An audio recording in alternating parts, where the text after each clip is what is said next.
అయిపోయిందండి liver fry. Chapati పులకాలలోకి super గా ఉంటుంది. హాయ్ ఫ్రెండ్స్, ఈరోజు లివర్ ఫ్రై చేసుకుందాం. ఇప్పుడు కుక్కర్ పెట్టి కొద్దిగా ఆయిల్ వేసి ఇలాచీ, లవంగాలు, దాల్చీని, తరిగిన ఉల్లిపాయలు, 2 మిర్చి. ఉల్లిపాయలు కొంచెం వేగాయి. 1 స్పూన్ అల్లం వెల్లుల్లి పేస్ట్ వేసి వేయించుకోవాలి. ఇవి వేగాయి. ఇప్పుడు శుభ్రం చేసుకున్న లివర్ ముక్కల్ని వేయించుకోవాలి. ఇవి 1 కిలో లివర్. ఎక్కువ మసాలాలు పట్టవు. 1 స్పూన్ కారపొడి, కొద్దిగా పసుపు పొడి, వేయించిన ధనియా పొడి 1.5 స్పూను, 1/2 స్పూన్ గరం మసాలా, సరిపడినంత సాల్ట్ వేసేసుకోవాలి.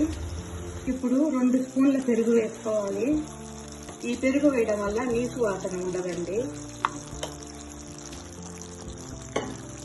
ఇప్పుడు కొద్దిగా కొబ్బరి, 4 జీడిపప్పులు పేస్ట్గా వేసేసుకోవాలి. ఇప్పుడు కొబ్బరి పేస్ట్ వేసేసుకోవాలి. కొద్దిగా పుదీనా, కొత్తిమీర వేసి కొద్దిగా నీరు పోసేసుకోవాలి. మూత పెట్టి 2 విజిళ్ళకి ఉడికించేసుకోవాలి. ఉడికిపోయింది, దగ్గరగా వేయించేసుకోవాలి.